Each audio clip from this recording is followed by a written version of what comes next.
So glycolysis predominantly revolves around glucose, but one of the things that you may have noticed is that not everything that we eat contains glucose. So how do we adapt to other types of things that we would want to use as an energy supply?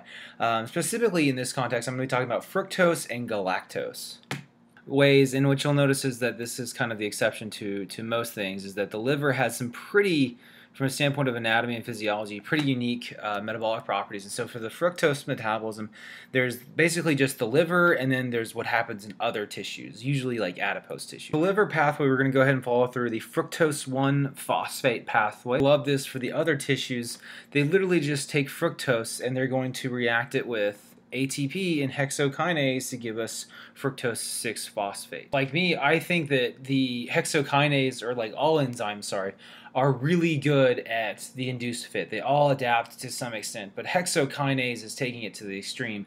The fact that it can incorporate either glucose or fructose into its active site and both be equally valid at both of those things. That's really impressive to me, and that's why hexokinase is such a huge proponent or poster child for the induced fit model. The fructose 1-phosphate pathway, obviously we're going to be starting off with fructose, and we're going to end up converting that into fructose 1-phosphate. Always kind of take note of, and something that you should be aware of, is that generally speaking, when we have a kinase enzyme and ATP is a reactant, not so much as a product, but when it's a reactant, that's generally going to be an irreversible reaction, and irreversible reactions, for the most part, play pretty important roles in regulation of whatever metabolic processes we're talking about. This is going to give us fructose 1-phosphate. And actually, it's going to react with an enzyme, and I'm going to abbreviate this as fructose 1-phosphate, so F1P.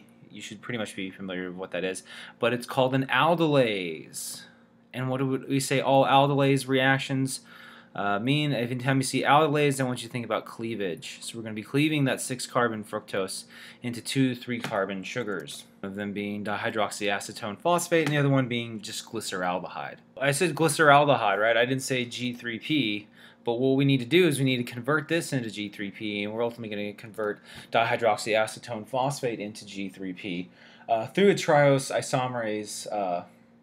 phosphate isomerase, sorry, that we talked about in the last video. But to convert this glyceraldehyde into glyceraldehyde 3-phosphate, as you could probably guess, we're going to be using a kinase that's going to phosphorylate it, and the source of that phosphate is going to be ATP. We have G3P. So just like before, no matter what, both pathways end up using 2 molecules of ATP to phosphorylate a 6-carbon sugar that's ultimately going to be broken down into 3 smaller 3-carbon fragments. Now, let's talk about galactose. And the pathway that galactose uses is called the galactose-glucose interconversion pathway. And this may bite me in the ass for saying this, but I don't think this pathway is that drastically important. All you need to understand that we have galactose.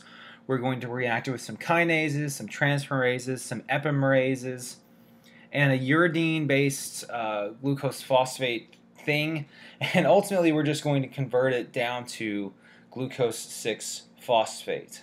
So all these things collectively come to together to give us UDP, glucose, and then glucose 1-phosphate, which we can convert glucose 1-phosphate, which does have some phosphorylation potential, by the way, to glucose 6-phosphate. And the way that we do this is by the use of phosphoglucose mutase.